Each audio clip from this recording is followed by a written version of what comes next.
Chairman of Stewards, Graham Locke, with me, and we're going to review the meeting from Saturday night at Tabcorp Park, Menangle. Graham, the first was taken out by Alpha Jerome. Yes, there was a change of tactics put forward for the horse, albeit a little late, Greg. Mr. Pizzuto, the trainer of Alpha Jerome, made it known that he was going to be more aggressive than usual, and his normal racing pattern, at least in the recent starts, has been to show gate speed, and we did put that out as a change of tactics, but in essence it was probably a clarification of tactics or an intent to try and lead, as distinct from being driven forward, which it had been recently. Mr. Pizzuto just said that the horse hadn't responded to some drivers, but the intention had always been to try and lead some of those races. Okay. What about the second event, taken out by Macca-Kelly?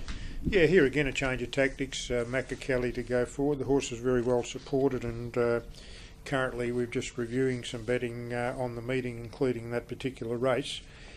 Just routine, something we do fairly normal. We did report in the race that Ronald George had difficulty obtaining clear running in the straight. It was just, I guess, for a horse that's currently going around in claiming races, it was a consistent performance from that horse.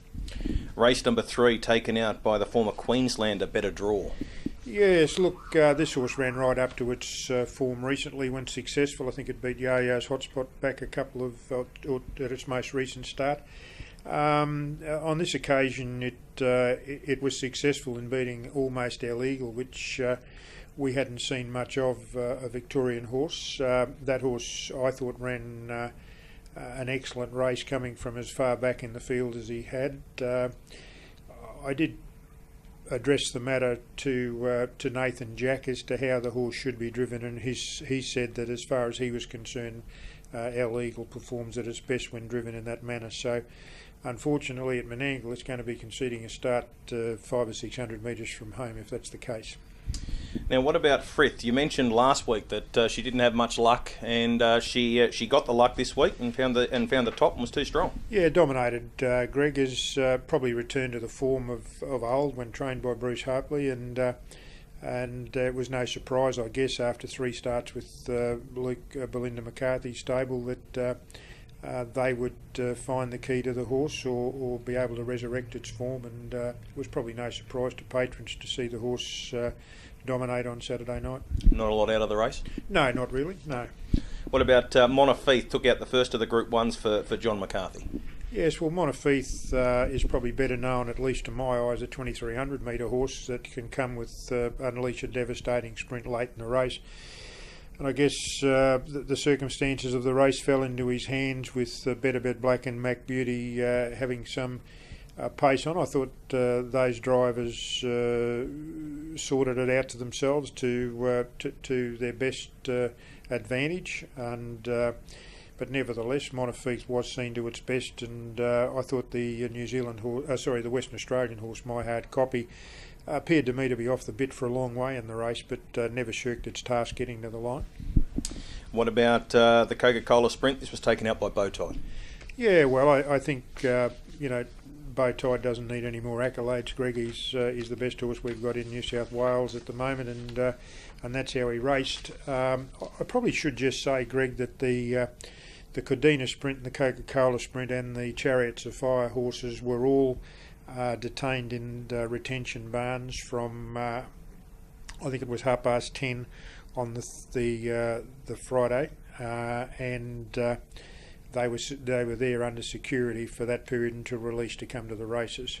So that's just another measure that Harness Racing New South Wales adopts to try and promote the integrity of those races.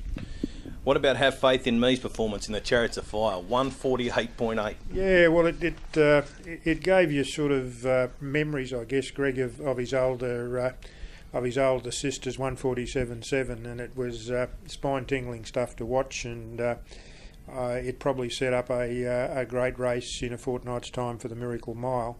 We did have a couple of incidences out of the race, Greg.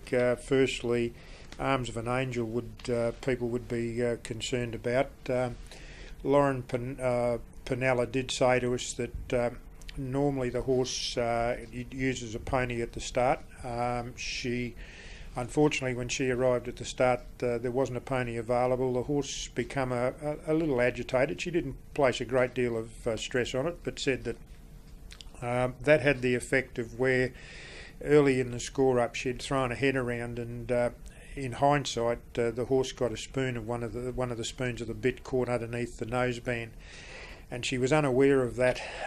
It broke in the score-up, but she was unaware of that until passing the winning post, where she asked another driver, was her headgear or was her bridle intact, and he was able to inform her at the time that the spoon had been caught.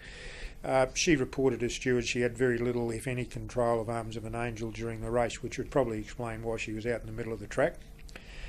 We did just get a word from Amanda Turnbull. If you'll note, on Saturday night there was a change of tactics for Tate to be driven less aggressively, and it was probably no surprise that when Arms of an Angel didn't figure in the score-up, that Amanda Turnbull used her initiative and drove forward to use the horse's gate speed.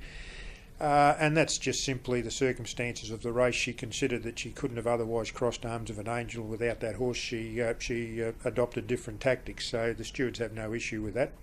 And the other aspect was that Amaretto, Ashley Grives, we had the horse examined post-race. Ashley Grives reported that in her view, for the first time, Amaretto took wind from behind, and that's a condition that you'll investigate in the coming days. Okay, so plenty out of the chariots. Now, what about race... Sorry, Greg, the other thing was that Express Stride, regrettably for Mr.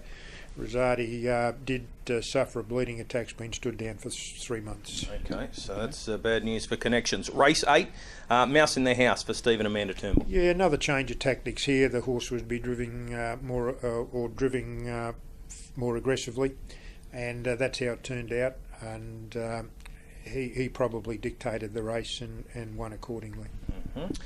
Race 9, and this was all eyes on us for Belinda and Luke McCarthy. Yes, well, I think I heard you say that Luke McCarthy had indicated that this was his best drive of the night, and if that's the case, that's how it turned out to be. We did report that Diva's Delight in this was held up and wasn't fully tested in running in the straight, Greg. Okay, and the last event of the night was taken out by Spare Me Days. Yes, well, finally Spare Me Days had a race where he remained in his gear, and the race, I guess, panned out to suit Brad Hewitt, and I guess the stable would be very pleased that a horse that looked 12 months ago to be a very promising 3-year-old and has taken some time to come back this season has now sort of got somewhere towards his past performances. So he's probably a horse that could be progressive in the future on that run. Graham, is it fair to say that in these big races it's normally quieter because you've got the good horses, the good drivers, and you're on a big track? Greg, I think if we have interference as a consequence of racing incidents in races in meetings like Saturday night, you'd be most disappointed. We're looking at the best quality horses in Australia, arguably the best track in Australia, and arguably the best drivers, or equal to the best drivers in Australasia at this particular meeting. So we did inform the drivers that driving penalties would double for the Group 1 races. The same would apply in the Oaks and Derby heats this Saturday night, in light of the fact that they lead into a Group 1 race, so it's effectively the start of the Group 1 race. And then we've got 6 Group 1s, I think it is, on the Sunday, so the same will apply. But yes, it was one of our better nights, and let's hope it continues. We'll speak with you next week. Thanks, Greg.